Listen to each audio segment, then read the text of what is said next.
Hello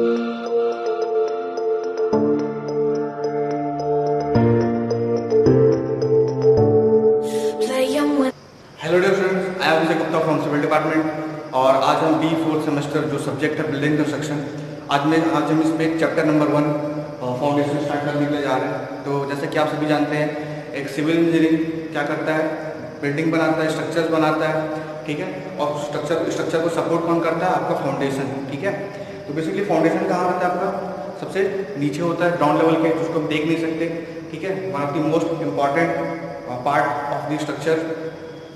तो देखिए, सबसे पहले ये समझते हैं कि एक बिल्डिंग के दो हिस्से होते हैं। कौन कौन से हिस्से?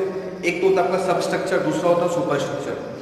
जो सुपर स्ट्रक्चर में जनरली हम इसको हम देख सकते हैं अपनी आंखों से, जैसे कि आपको बिल्डिंग का जितने भी हिस्सा ग्राउंड लेवल के ऊपर आपको दिखता है या फिर प्लिंथ लेवल के अगर आपको ऊपर दिखता है, तो वो क्या कहलाता है? आपका सुपर स्ट्रक्चर। सब स्ट्रक्चर की बात करो तो उसमें आपको क्या कहा जाता है? फाउंडेशन आ जाता है उसमें, ठीक है। सब स्ट्रक्चर कहाँ होता है?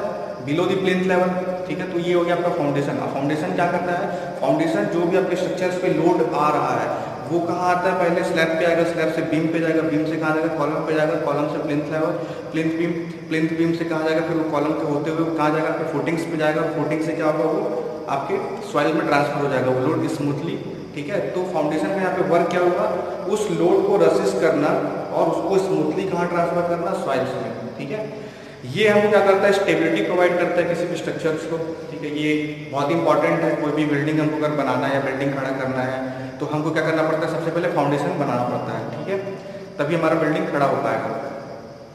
तो चलिए शुरू करते हैं फाउंडेशन से। तो फाउंडेशन क्या होता है? जैसे आपको बताया मैंने, lowest part of the structure होता है। क्या करता है? रिसीव करता है लोड को, ट्रांसफर करता है कहाँ पे? सॉइल को सेफली, ठीक है। तो चलिए इसमें बात करते हैं ऑब्जेक्टिव ऑफ फाउंडेशन की, कि इसकी ऑब्जेक्टिव क्या क्या फाउंडेशन की है। जिसके बहुत सारे फंक्शन हैं आपके फाउंडेशन के। सबसे पहला क्या आपका फाउंडेशन क्या करता है?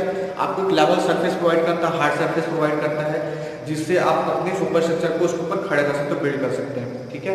दूसरा है आपका यहाँ पे डिस्ट्रीब्यूशन ऑफ लोड। जैसे कि आपको मैंने बताया कि फाउंडेशन का वर्क क्या होता है, एप्लीकेशन क्या होता है या फंक्शन क्या होता है? लोड को ट्रांसफर करना कहाँ?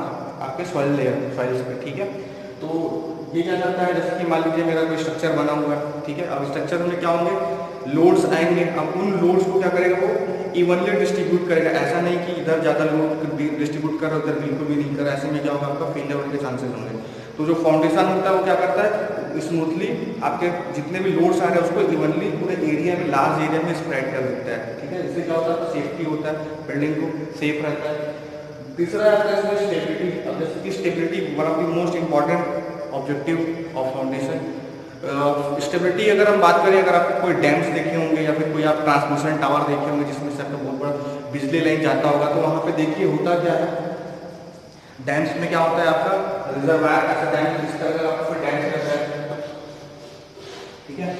ये वाला आपका साइड क्या आता है? Upstream side. ये वाला क्या आता है आपका? सॉरी, ये होता है आपका डाउनस्ट्रीम साइड, ये होता है आपका अपस्ट्रीम साइड। यहाँ पे क्या होता है? आपका वाटर आकर के स्टोर होता है, ठीक है, वाटर स्टोर होता है। अब ये वाटर क्या करेंगे? इस आपके डैम के ऊपर हाइड्रोस्टैटिक फोर्स लगाएंगे।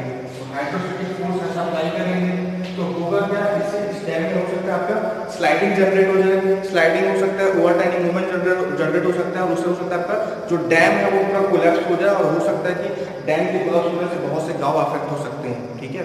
बहुत ही डेंजर होता है ये सिचुएशन। तो इस केस में हमको यहाँ पे क्या करना पड़ता है? सीएल भी प्रोवाइड करना पड़ता है। और इसमें फाउंडेशन रहेगा वो कैसे रहेगा?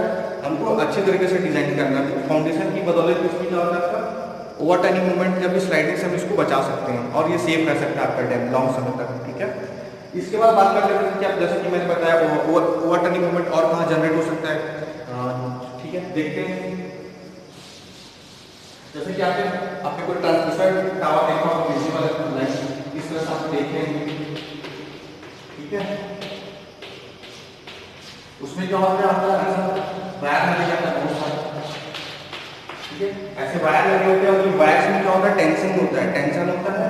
और जैसे कि मान लीजिए यहाँ पे मैंने फाउंडेशन अच्छे से नहीं किया इस ट्रांसमिशन टावर का, तो होगा क्या? ये जो फोर्स आ रहा है यहाँ पे, जो फोर्स इसमें कैरी हो रहा है, ये इस ट्रांसमिशन टावर को क्या करेगा? ऐसे खींचने की कोशिश करेगा। अगर इसको खींचने की कोशिश करेगा तो यहाँ पे क्या जनरेट हो रहा है? इसेंट्रिसिटी। इसेंट्रिसिटी जनरेट हो रहा है मतलब डिस्टेंस जनरेट हो रहा है, और आप सभी को पता है फोर्स इनटू परपेंडिकुलर डिस्टेंस क्या होता है, मोमेंट होता है। तो यहाँ पे क्या हो सकता है, आपका एक ओवरटर्निंग मोमेंट जनरेट हो सकता है। अब इस केस में हम क्या कर सकते हैं, इस केस में हम क्या करेंगे, एक एंचोर फाउंडेशन प्रोवाइड करेंगे। किस तरह से रहेगा, मान लीजिए कि जैसा हमने फाउंडेशन प्रोवाइड कर दिया और उसमें उसको एंचोर्स कर दिया, एंचोर मतलब उसको अच्छे से पकड़ के रखिए नीचे से, उससे क्या होगा, आपका एंचोर्स फाइलिंग करने से क्या होगा, यहाँ पे आपका ओवरटर्निंग मूवमेंट जनरेट नहीं होगा, मतलब ओवरटर्निंग मूवमेंट जनरेट होगा बट ये उसके से क्या रहेगा, सेफ रहेगा, स्टेबिलिटी उसकी ज़्यादा अच्छी रहेगी। ठीक है, तो ये कुछ इंपॉर्टेंट पॉइंट्स थे। इसके बाद आता है आपका सेफ्टी अगेंस्ट अंडरमैनिंग। ये जनरली हम जानते हैं कि जब बाढ़ आता है या फिर बहुत ज़्यादा बारिश हो जाता है, और बाढ़ आने की वजह से क्या होता है, हमारे घर भी कमज़ोर हो जाते हैं। जैसे कि आपने वहाँ देखा था, कहाँ देखा था, आप केदारनाथ के जो इंसिडेंट हुआ था उसमें आप देखे थे कि फ्लड आया, फ्लड के कारण क्या हुआ, आपका पूरा मिट्टी का भी कटाव हो गया, साथ में जो आपके फाउंडेशन सब बना था वो सब बह करके निकल गया टूट के। ठीक है, बट यहाँ पे जो हमारा फाउंडेशन है क्या करता है, इस केस में क्या करता है, अगर फ्लड आ रहा है, फ्लड में क्या होगा, आपके जो फाउंडेशन आके स्ट्रक्चर को स्टेबल करके रखेगा।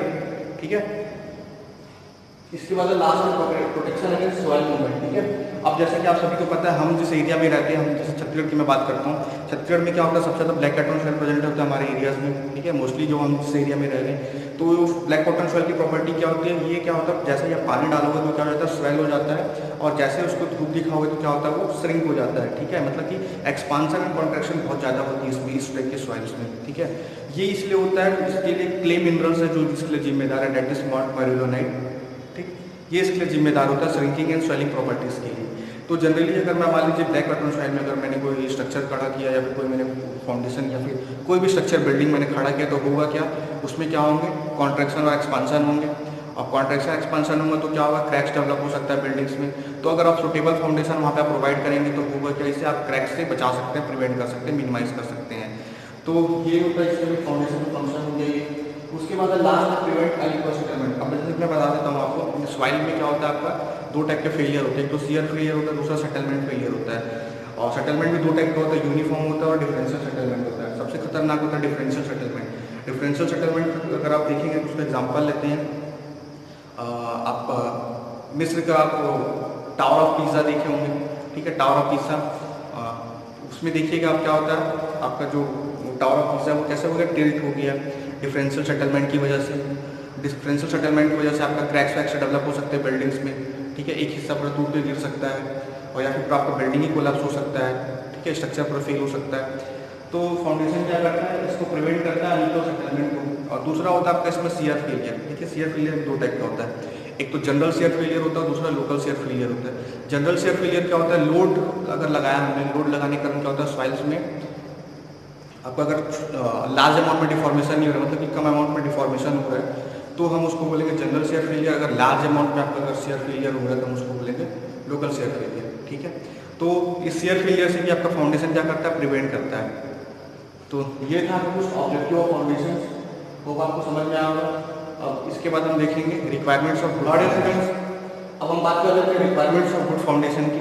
ठीक, एक अच्छे फाउंडेशन की क्या क्या विशेषता होती है। तो आपका जो मेन फाउंडेशन होता है वो किसकी चार बातों पर डिपेंड करता है। पहला तो आपका स्टेबिलिटी, दूसरा आपका लोकेशन, तीसरा है आपका एरिया ऑफ द फुटिंग, चौथा है आपका बेस ऑफ द फुटिंग।